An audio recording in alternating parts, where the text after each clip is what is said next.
Bienvenidos a un nuevo video en este canal en el cual les traeré un nuevo contenido, una entrevista a un profesional. La medicina humana es el área de la salud que se dedica a estudiar, tratar y prevenir las enfermedades que afectan al ser humano. El alcance de la medicina es muy amplio, el cual incluye el cuidado de la salud, la aplicación de la ciencia y la tecnología para brindar un mejor servicio a los pacientes. Asimismo, se realizan investigaciones científicas para lograr avances en la materia de la salud y lograr curar enfermedades. Cabe resaltar que este es uno de mis puntos de vista. El día de hoy obtendremos otro punto de vista, la opinión de un profesional, de una persona que ya ha terminado la carrera de medicina y lleva muchos años trabajando en este rubro. Es momento de realizar una breve presentación de nuestro entrevistado, el doctor Manuel Ernesto Lazón Ayala, cuya especialidad es la neurocirugía. Áreas de interés: tumores cerebrales, lesiones vasculares cerebrales, trauma cerebral. Estudió en la Universidad Mayor de San Marcos y tuvo ciertas pasantías en España y Estados Unidos, teniendo los diplomados que pueden observar en pantalla. Cabe hacer un hincapié también en otra descripción por parte de los pacientes del Dr. Manuel, lo cual pueden observar en pantalla, quienes se muestran muy agradecidos por su dedicación y trabajo. Es más, hay que tener muy en cuenta que en la medicina no es todo estudio y tiempo de dedicación. También es esa sonrisa que te brindará el paciente. Buenas tardes, espero que le esté brindando una buena bienvenida en esta entrevista. Por favor, ¿gustaría usted presentarse? Claro, mi nombre es Manuel Lazón Ayala, soy médico neurocirujano, he estudiado acá en Lima, en la Universidad de San Marcos, y soy tío de Andrea, su papá es muy, tanto mi primo como un gran amigo, ¿no? Ok, muchas gracias por esta introducción. Ahora sí vamos a empezar con esta serie de preguntas en esta entrevista. Una de las preguntas que he estado viendo bastante en las redes, en internet, es ¿cómo usted puede definir medicina antes, cómo lo definió antes de iniciar su carrera y cómo definió este término al culminar la carrera? Ok. Antes de empezar la carrera, todos creo que tenemos como una especie de gatillo o de estímulo, ¿no? Tú sabes, yo he estudiado en una universidad con muchos alumnos, cada uno con un gatillo, por así repetirlo, donde les impulsó a estudiarlo, ¿no? Algunos porque en la familia venían de muchos médicos, porque su papá era médico. En el caso mío, pues, bueno, nosotros empezamos, mi estímulo fue ayudar sobre todo a restablecer la salud, sobre todo de mi familia, que tenía algunos problemas, sobre todo mi mamá, ¿no? Cuando yo era niño tuve algunas experiencias que fueron muy difíciles de sobrellevar y dentro de mí me propuse intensamente el propósito de llegar a ser médico, hacer todo el esfuerzo que esté en mí para poder alcanzarlo, ¿no? Fue un sueño que lo tengo bien claro, inclusive en primaria, cuando estuve en primaria aún, y no paré hasta cumplirlo, ¿no? Eh, Sin embargo, viene la otra parte de la pregunta. Al culminar la carrera, lo que vemos es que la carrera en sí es muy linda, muy hermosa, y es muy amplia. Hay un momento en el cual te tienes que definir, ¿no? Te tienes que definir y ver a dónde vas a virar. Eh, Dentro de la carrera ya me fascinó mucho la parte de las neurociencias. Tenía pues en claro que el cerebro y sus maravillas y lo difícil de comprenderlo a veces era pues algo que te sorprendía siempre por más que revisábamos, nos actualizábamos y buscábamos entenderlo, nunca, y hasta ahora creo que no vamos a comprenderlo, seguramente va Claro. a pasar muchos años más hasta eso, y fue que finalmente llegué a decidirme por hacer la especialidad que tengo, ¿no?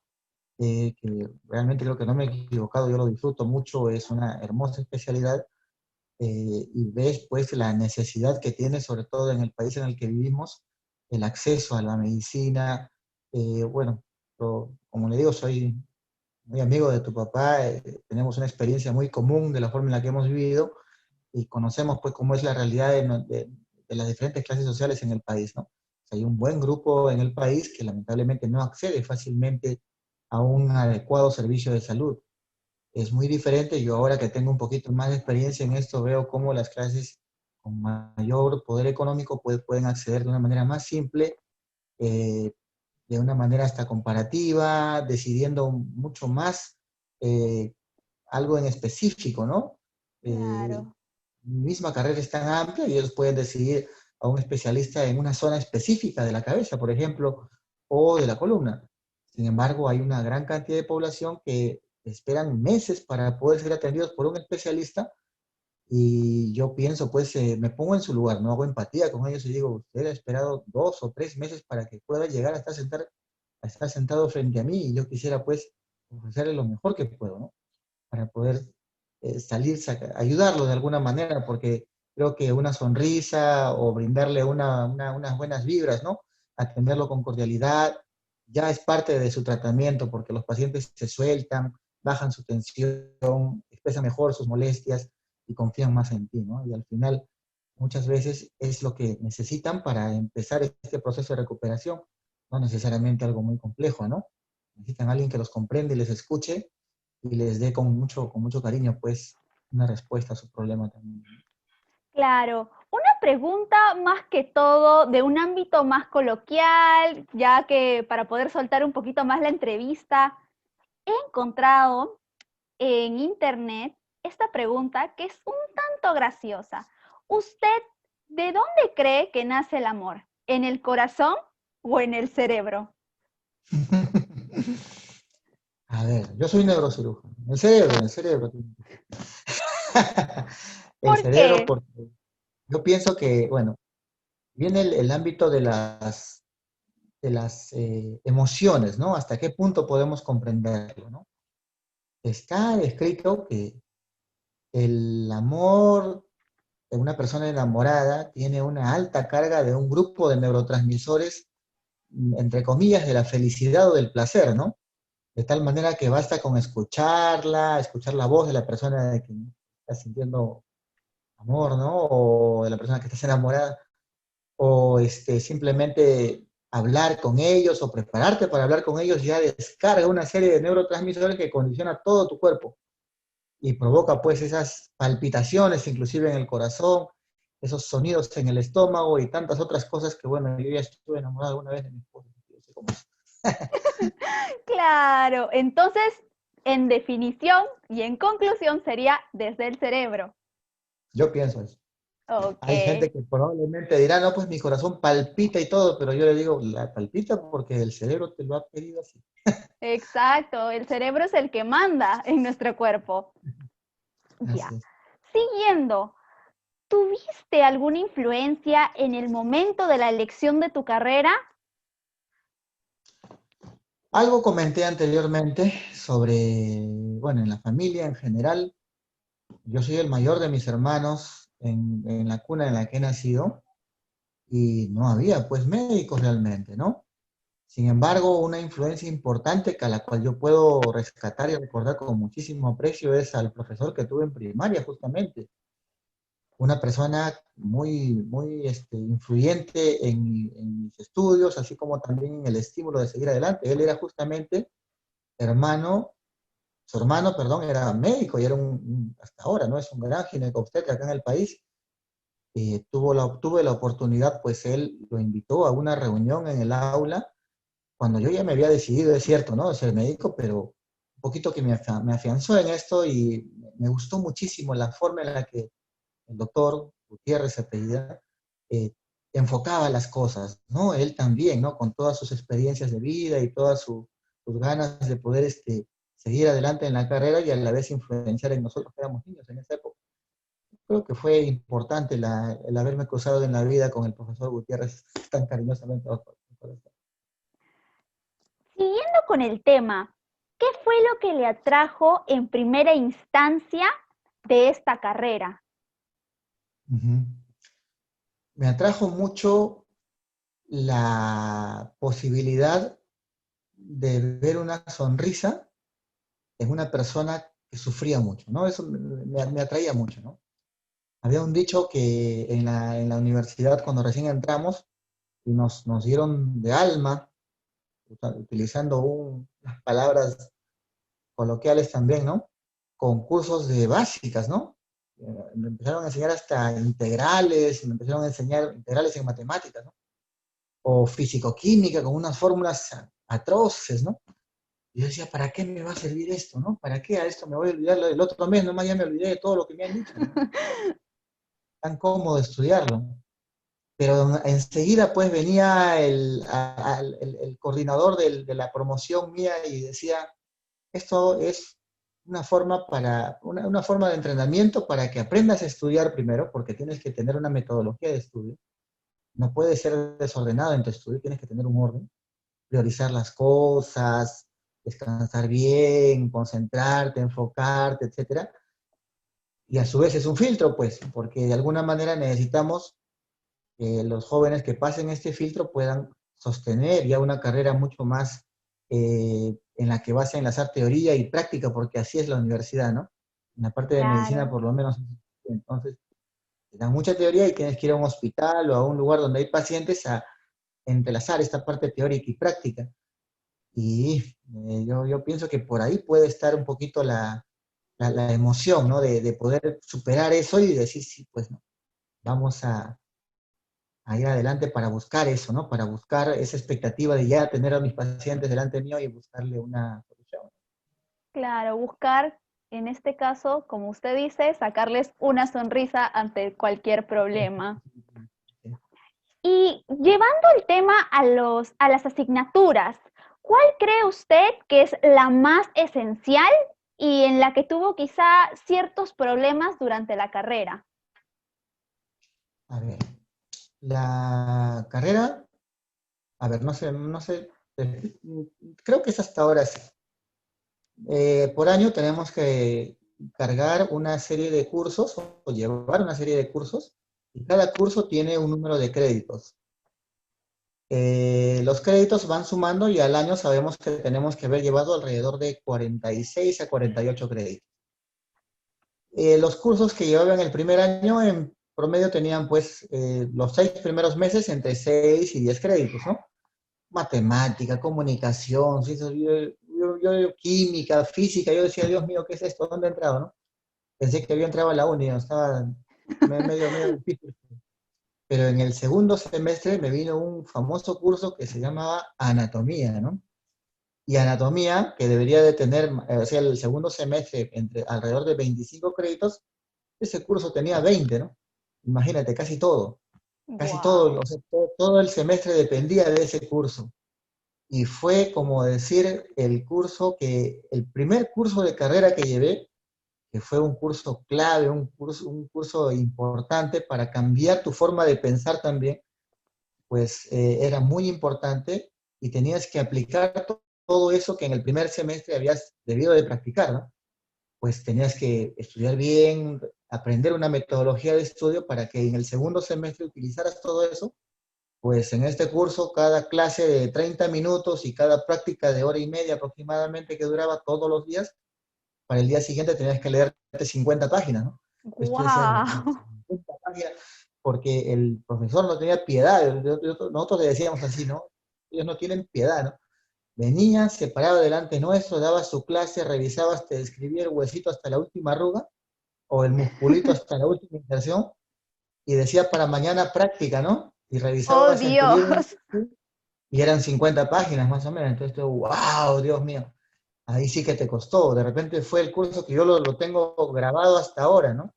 Pero era, en otras palabras, porque así lo entendían también ellos, poner en práctica lo que primeramente habías tenido que estar entrenando.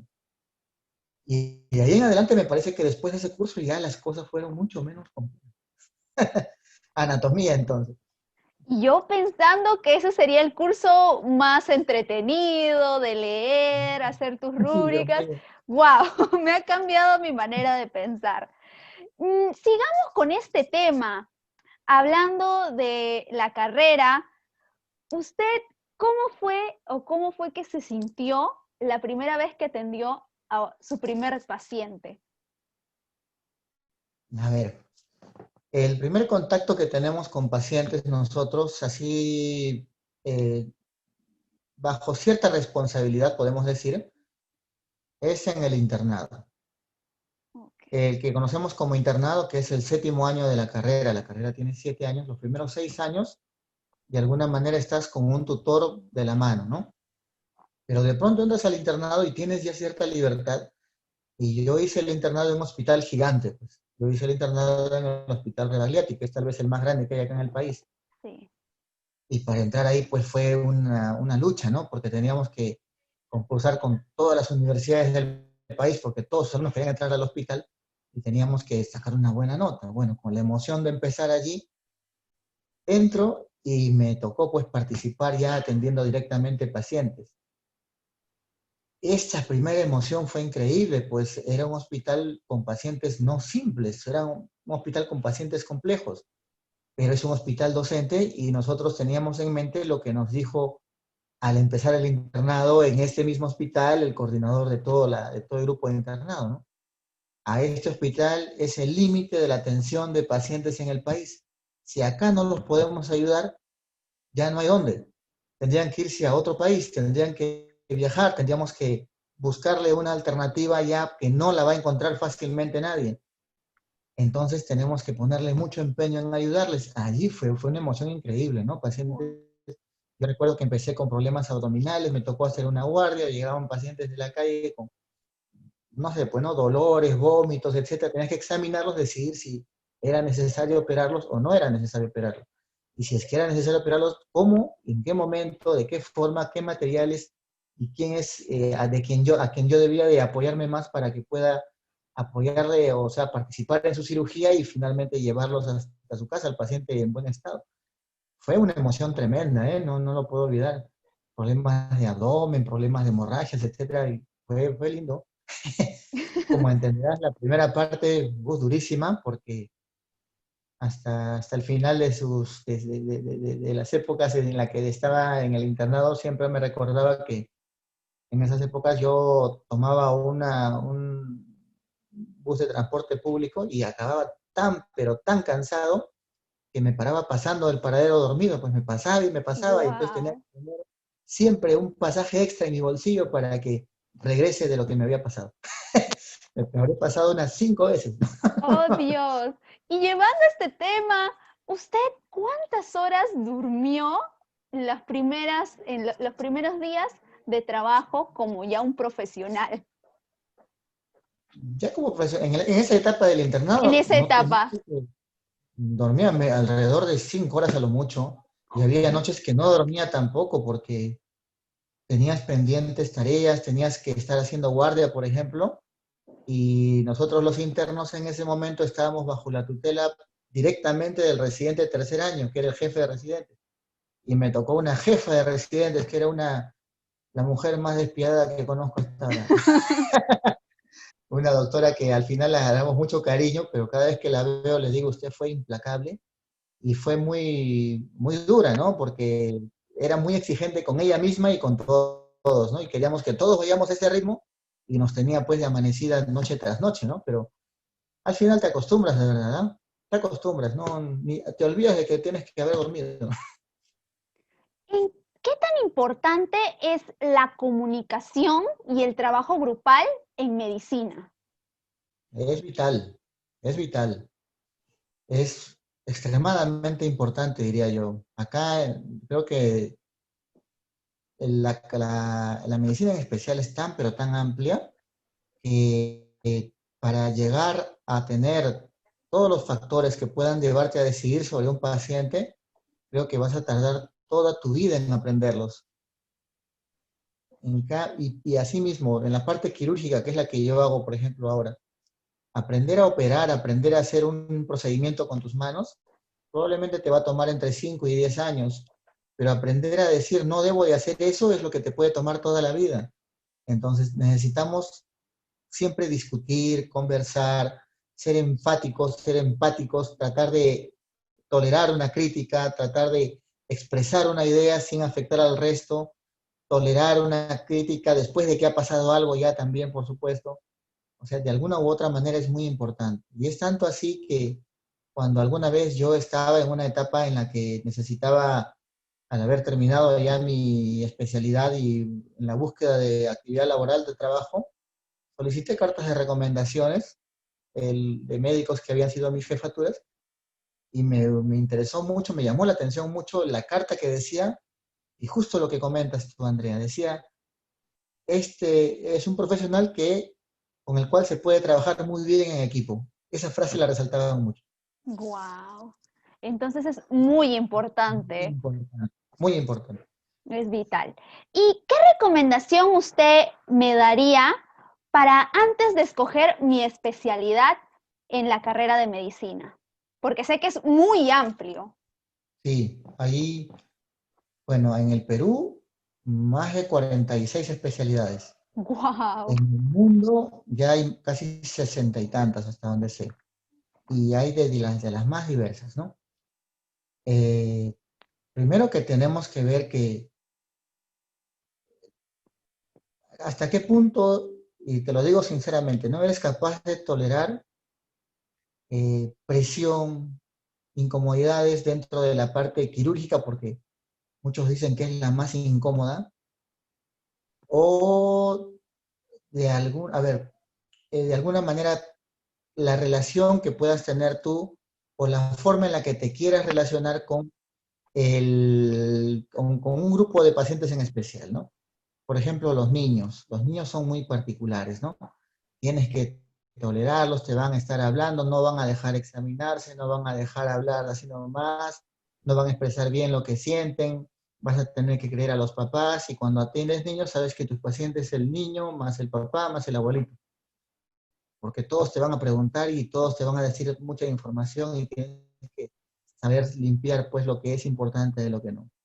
Si tienes pacientes ancianos, como los geriatras, por ejemplo, pues ellos van a tener otro tipo de influencia, ¿no? Los viejitos hay que atenderlos con mucho cariño, con mucho amor, con mucha paciencia, porque tienen un grupo particular de enfermedades.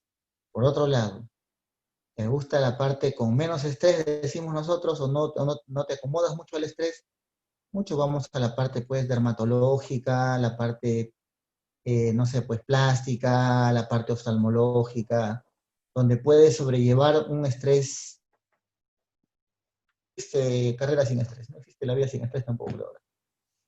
Pero para un estrés máximo, cardiología, cirugía cardíaca, Oh, Dios. neurocirugía, cirugía de emergencia en sí, cuidados intensivos, o cosas que ameritan tu temple, ¿no? Yo tengo conocidos, mi hermano también es médico y él es médico de emergencias y cuando converso con él, pues me sorprende su frialdad y su dureza, ¿no? Yo pareces un robot, le digo, no puedo comprometerme emocionalmente, me dice, ¿no? Si me comprometo emocionalmente puedo fallar en mis decisiones. Tengo otro amigo que es oncólogo pediatra, por ejemplo, o sea, de cáncer en niños, Ujú. y cuando habla con los papás es un desgrampado, le digo, no, háblales con cariño, le digo, y él me responde, esto es cáncer, me dice. Ese niño lamentablemente va a fallecer y no puedo hablarles tan ligeramente, ¿no? Este, como te digo, tienes que manejar, ¿cómo puedes manejar tus emociones en relación a lo que estás viendo, ¿no? Sin embargo, tengo colegas que son, por ejemplo, cirujanos dermatólogos que, o sea, hacen procedimientos en la piel, lo ven pues de una manera distinta, ¿no? Ah, eso lo hago así, está que se ríe, está que bromea, está feliz de su vida, y bueno, está ¿Y bien, no hay problema, ¿no? en algún momento, algún caso de sus pacientes lo ha marcado demasiado? Sí, sí, sí, por supuesto que sí. Anécdotas por montones, ¿no? Si algún día tenemos la oportunidad de tocar en amplitud esto, sí que sería verdaderamente increíble porque yo lo comento con las personas que me lo consultan siempre y me dicen, ¿te acuerdas de esto, del otro? Wow. Hay personas que marcan muchas cosas, ¿no? Yo tengo la oportunidad de haber participado prácticamente en la creación de un servicio de neurocirugía acá en el Perú, que es en un hospital grande, que es el Hospital Arzobispo Loaiza. Ese hospital, hasta antes de que yo estuviese laborando allá, tenía un servicio mínimo, muy pequeño, que no resolvía muchas patologías. Bueno, el jefe de este hospital me busca cuando yo acababa la especialidad, me ofrece el trabajo, me dice: quisiéramos que tú participes con nosotros porque queremos crear un servicio. Y yo, con un poco de temor, acepto, entro a laborar en este hospital antiguo, bastante tradicional, pero que tenía mucha deficiencia en la especialidad que yo hacía. Cuando empiezo a enfocarme en el tipo de pacientes, yo me he formado, he hecho mi posgrado en un hospital con muchos recursos, que es el Hospital Almenara de Salud, es un hospital muy grande. Me voy a un hospital con mínimos recursos, no tenía nada para operar. Yo decía: ¿con qué voy a operar a este paciente? Con mis dientes, decía yo, ¿no? ¿Qué puedo hacer? Empecé a averiguar qué cosas podíamos utilizar, a empezar a pedir donaciones, a pedir equipos, a buscar compras. En algún momento se obtuvo lo mínimo y nos atrevimos pues a hacer cirugías complejas, ¿no? Esos primeros casos de pacientes que salieron exitosamente operados del Hospital Baiza me marcaron mucho, ¿no? Porque sirvieron como una piedra, como una base, como una especie de cimiento para poder luego desarrollar mucho mejor la especialidad, para tener el servicio que se tiene ahora en el Hospital Baiza, ¿no? Yo trabajé allí alrededor de 8 años más o menos, y lo que se consiguió en esa época fue lindísimo, ¿no? Todos recordaban pues las primeras épocas de pacientes muy delicados a los cuales ellos tenían que referirlos, ¿no? Llevarlos a otro hospital, hasta que aparecieron unos loquitos en los cuales estaba yo, que les decía: no, vamos a tratarlos acá, ¿no? Sí podemos, vamos a buscar una solución para ellos. Todos pacientes humildes, todos pacientes sin muchas posibilidades económicas ni de otro tipo como para poder solucionar sus problemas, pero sí se les pudo ayudar. Y fue lindísimo. Al final, cuando yo me iba, porque hubieron circunstancias que lo decidieron así, se les compró pues todo lo necesario para operar como debería de ser una neurocirugía. Me invitaron después a las inauguraciones de ambientes, inclusive. Fue lindo, ¿verdad? Ahora tienen un gran servicio donde inclusive tienen una carrera de residencia de allí, ¿no? O sea, ya frean neurocirujanos actualmente allí, y me ha gustado tantísimo. Wow, lo que me ha narrado es de verdad muy emocionante, que no tengo sinceramente palabras con lo que me acaba de decir. Y con respecto a esta pandemia que estamos viviendo actualmente, ¿cómo es que este virus, SARS-CoV-2, ha afectado su carrera? Oh, mucho. A ver, en el, nosotros teníamos o tenemos actualmente en el hospital que trabajo un training, una actividad quirúrgica muy intensa, muy intensa. De tal manera que particularmente yo hacía por lo menos 2 a 3 cirugías a la semana, pero de las más complejas que puede haberse hecho, muchas de ellas acá en el país. Pues o sea, yo trabajo en el Hospital Menar actualmente, que tiene, así como te comentaba del Hospital Revalete, en ese momento también es el límite de la atención en el país. Entonces, todos los pacientes de la mitad del Perú llegan allí a operarse, de lesiones de las más complejas que pueda haber, ¿no?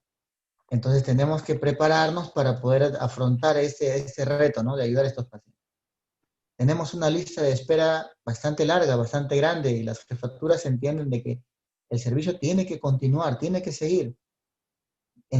Llegó el SARS-CoV-2 y de un día para otro se suspendieron las cirugías de pacientes con lesiones complejas y que debían de haberse tratado.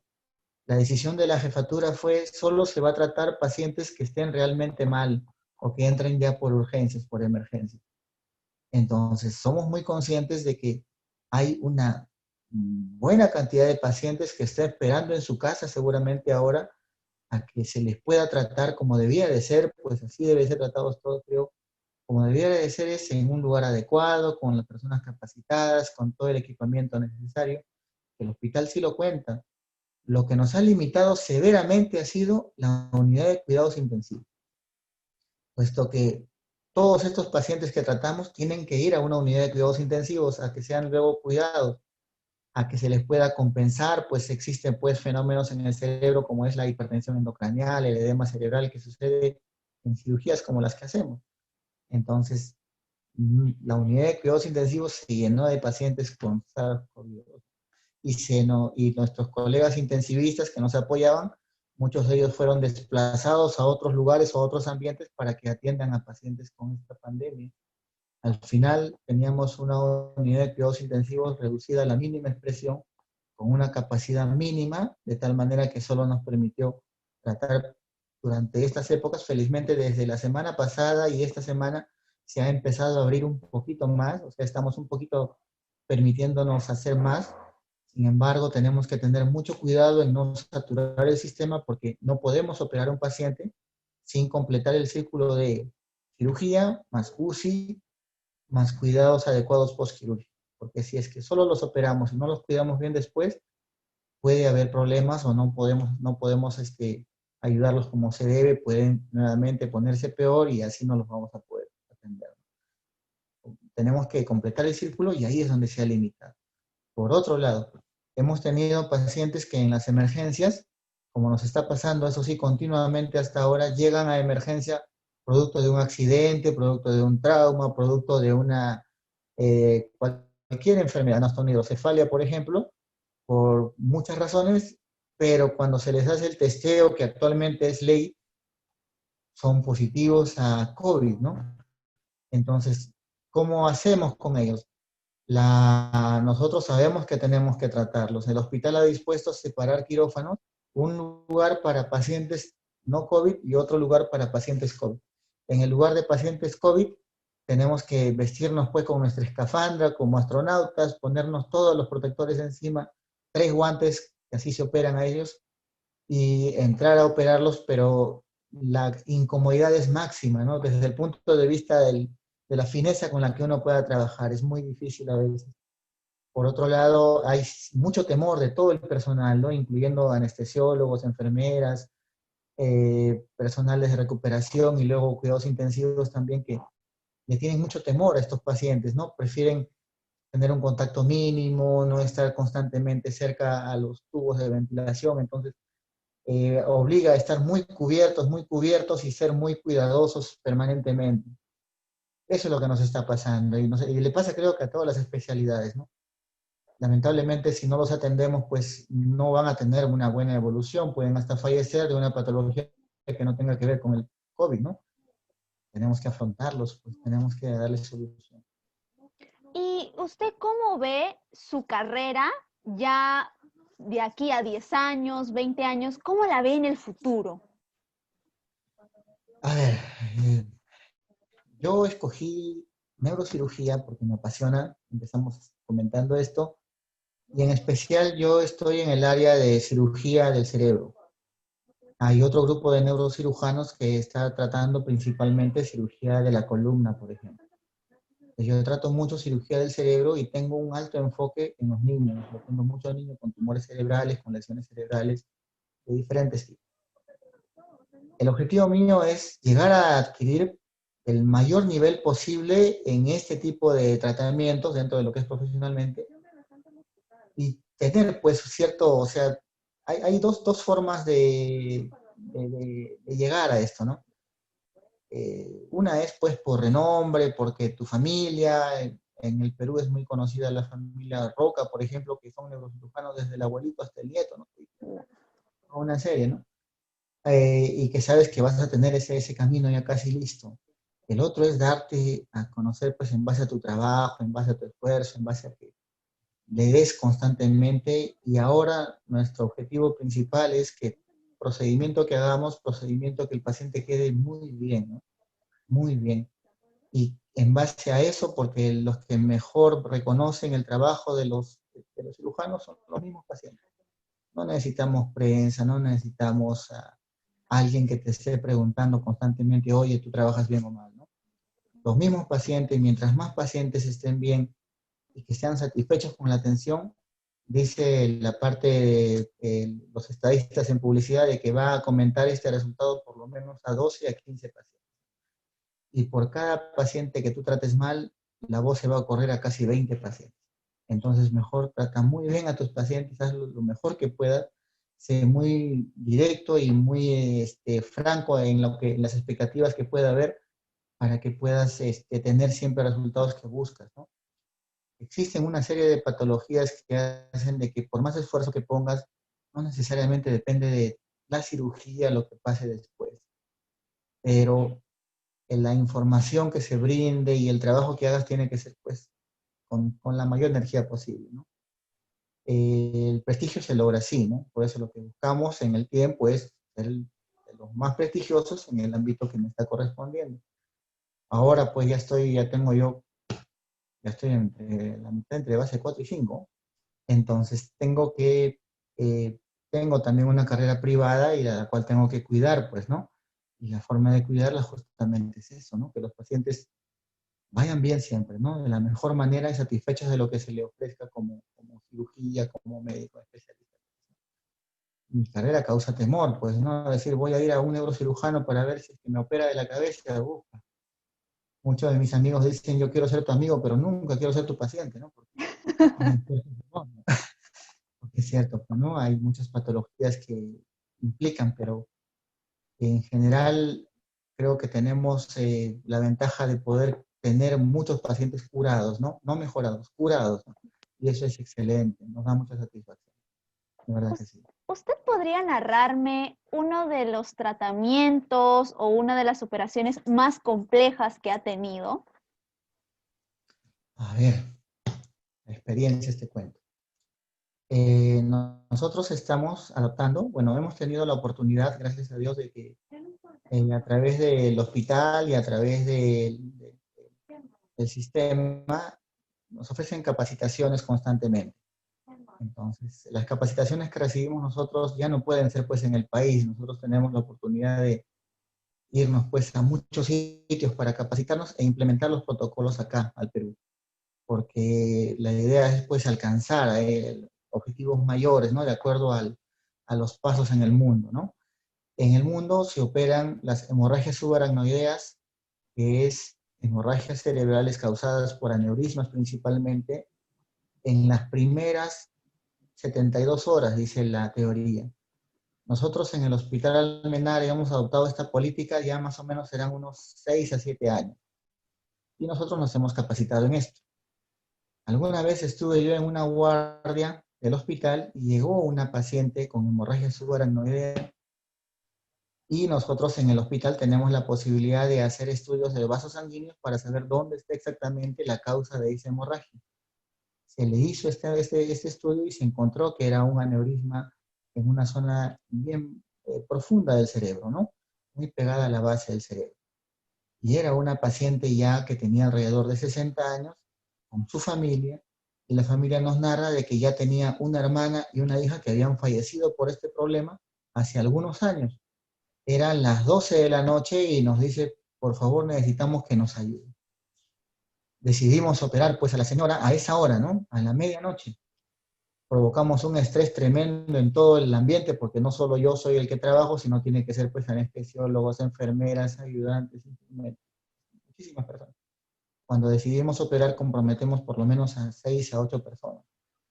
Entonces nos comprometimos a hacer esto y fue un reto para nosotros y logramos implantar clips pues para estas pacientes, ¿no?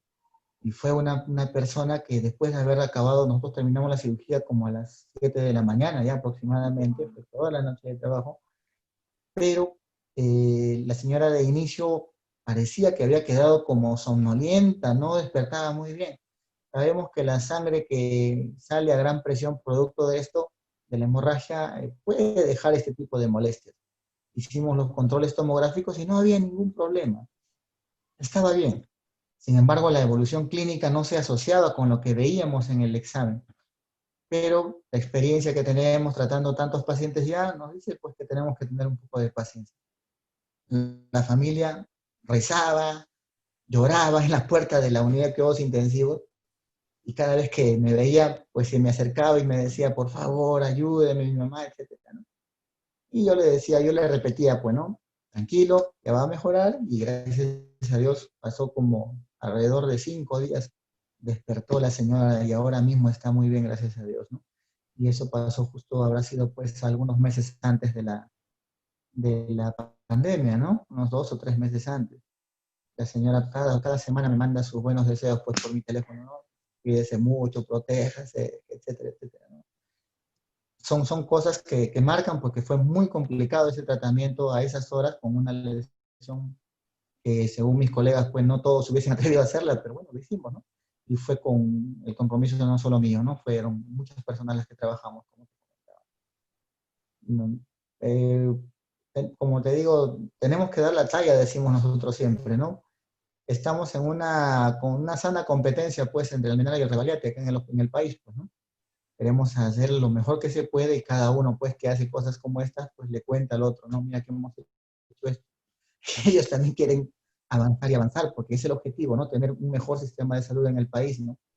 Es cierto, se está avanzando bastante. En los últimos años, sobre todo, el hospital ha tenido contacto. No necesariamente el hospital te paga todo, ¿no? Ellos te ayudan, te hacen el contacto, pero hay muchos jóvenes que están ahora ya yéndose a Japón, a Estados Unidos, a Finlandia, a Brasil, con una serie de oportunidades para que, con la idea de que se preparen de la mejor forma y regresen a compartir sus experiencias, sus protocolos de manejo, y a desarrollar cada vez más la neurocirugía, ¿no? Nos apasiona tanto.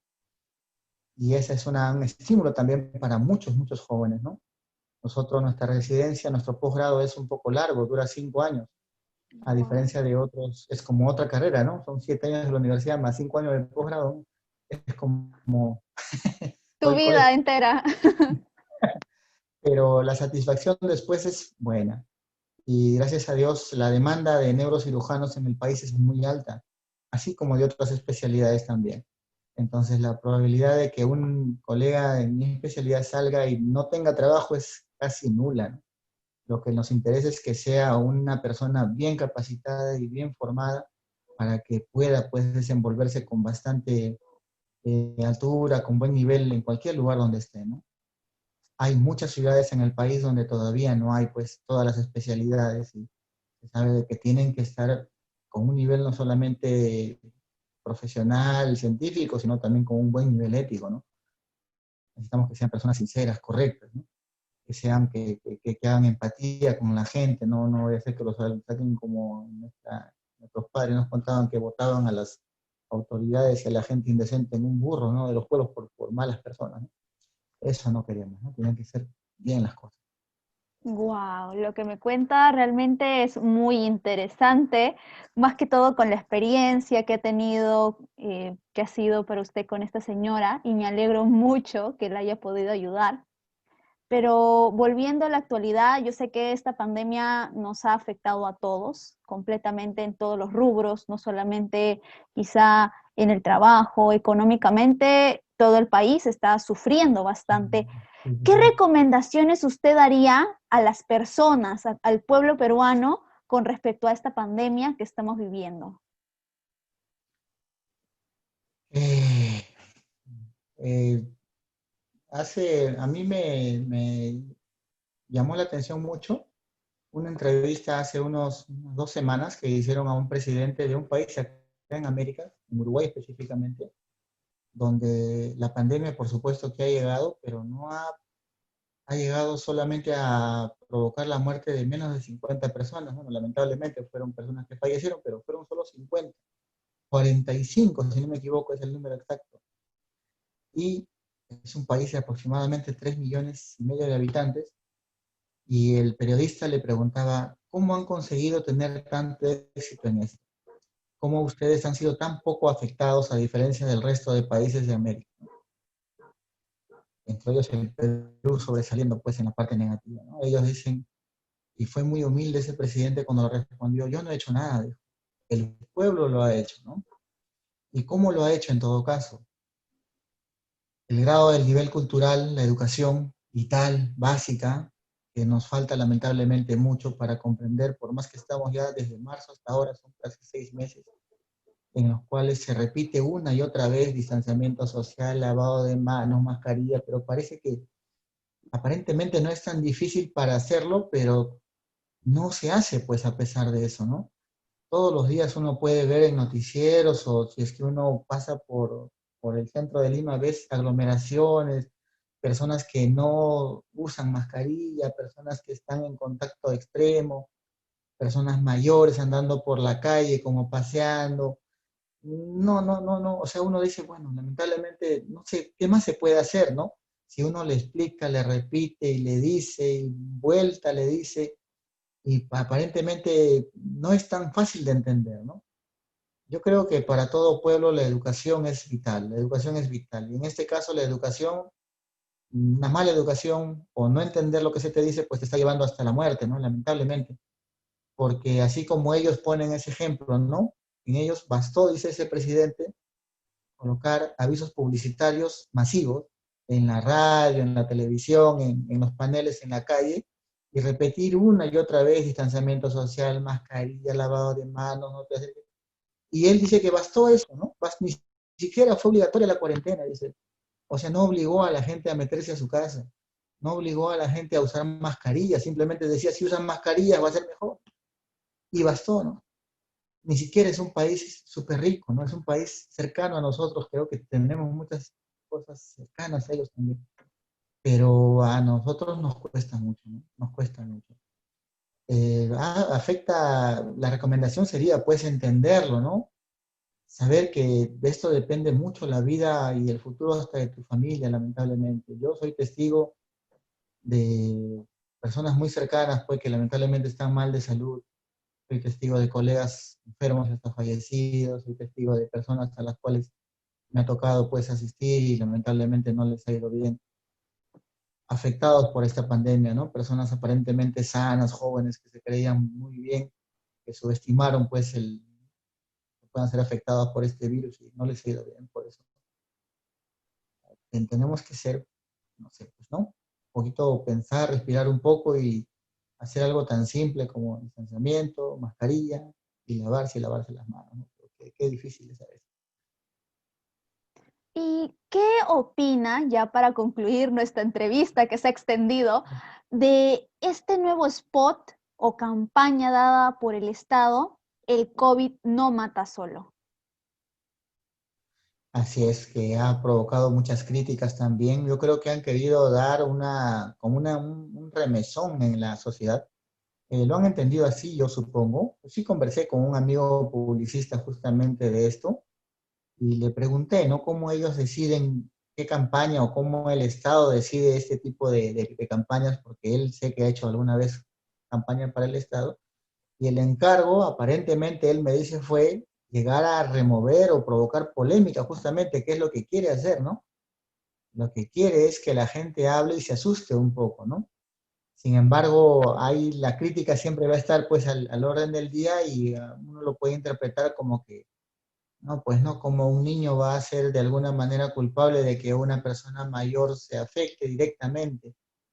De repente no se, el mensaje puede llegar de esa forma, pero lo que quieren finalmente es que por favor no te acerques a las personas mayores, también puede ser interpretado así. Bueno, lo que han querido es eso, ¿no? Crear un poquito de incomodidad en la gente, eso es lo que han querido hacer, me dicen. Lo han hecho de una manera un poquito, no me parece que en algunos aspectos esté correcta, pero creo que finalmente han logrado de cierta forma su objetivo, ¿no? Que la gente hable de eso, ¿no? Que no Claro. pase superficialmente.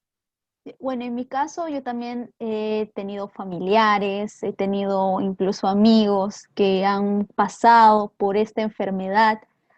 ¿Cómo usted definiría específicamente COVID-19? COVID-19 es una enfermedad, es algo que recién estamos conociendo, sinceramente. Se pensó que era una gripe simple, como algún presidente decía, que había mucha teoría, un poquito de conspiración atrás, diciendo que tenía que ver con un virus creado, que tenía que ver con antenas 5G, habían comentarios que estaba asociado a la vacuna de la tuberculosa, otros con la vacuna de la influenza. se habla muchas cosas. Lo que se sabe ahora es de que la ciencia que trata de explicar esto, la ciencia un poquito más, no sé, pues, ¿no? Creíble, entiende que es un virus y sabemos que los virus atacan todo el cuerpo y algunos órganos más que otro, y es una infección que hay algún factor en el cuerpo de algunas personas, de algún grupo de personas, que hace que se afecten severamente. Yo que estoy yendo al hospital por lo menos 3 veces a la semana, y a veces me quedo 24 horas, yo estoy seguro que he estado en contacto y algunas veces hasta he tocado conscientemente a personas afectadas con COVID. Lo he hecho. Siempre me he cuidado, siempre he estado allí. Conozco a algunas personas que sé que han cuidado, se han cuidado al máximo, han puesto todo de su parte y aún así también se han infectado. Así es que yo estoy seguro que hay algún factor más que espero pronto podamos entenderlo que hace que un grupo de personas sea más afectada que otra, que hay algún factor que los hace más susceptibles. Espero que pronto se tenga esa información para no tenernos a todos en pánico, ¿no? El, el, o sea, lo que estamos viendo en el hospital es que principalmente va la parte respiratoria, que es la que te puede llevar a la muerte, porque el que no respira fallece. Pero tenemos casos también de personas que llegan de un día para otro con problemas cardíacos y se definen muy rápidamente, ¿no? Problemas renales y llegan con insuficiencia renal y tú dices, pero ni siquiera le molesta la respiración, pero los riñones están fallando, el corazón no está latiendo bien. Creo que tenemos que seguir conociendo este virus, ¿no? Tenemos que seguir conociéndolo y ver qué más le puede afectar. Hay informaciones actualmente que dice también de que hay estudios, ¿no? En los urólogos que describen que a las personas que están recibiendo tratamiento anticáncer de próstata no les afecta prácticamente el COVID, no les va. A las personas que tienen inmunidad disminuida, contrariamente a lo que un buen grupo dice, ¿no? Personas con inmunidad baja rápidamente les puede hacer daño. Hay un grupo de personas con tratamiento oncológico, con quimioterápicos, con inmunosupresores, y no les da el COVID nunca, ¿no? Y tú dices, caramba, qué curioso, ¿no? Debe ser algún grupo de inmunidad en especial. Es tan complicado también ese mundo, por eso existe una especialidad completa que se llama inmunología, ¿no? Los inmunólogos tienen que ayudarnos con eso, ¿no? Tratar de entender mejor qué rama o qué brazo de esta inmunidad es el que más se activa y lleva pues a que las personas se pongan mucho peor. Yo entiendo es una enfermedad que de la cual hay que cuidarnos y puede afectarnos a cualquier persona, incluyendo jóvenes, adultos y más aún ancianos. El único camino que nos queda por ahora es prevenir, pues todo lo que se comenta de los medicamentos supuestos que ayudaban, pues ninguno ha resultado ser eficaz. Ni la ivermectina, ni la hidroxicloroquina, ni el dióxido de cloro, ni nada, ¿no? No existe forma. Y el uso de corticoides, que es lo único que se ha mantenido hasta ahora en diferentes formas y lo recomiendan cuando en algún momento de la enfermedad. Es una opinión como médico más que como otra cosa, creo yo. De verdad, tío, muchas gracias por el tiempo brindado para esta entrevista. Realmente me siento muy orgullosa con todo lo narrado sobre sus pacientes que están agradecidos y también por las oportunas intervenciones sobre esta carrera de que es la medicina humana.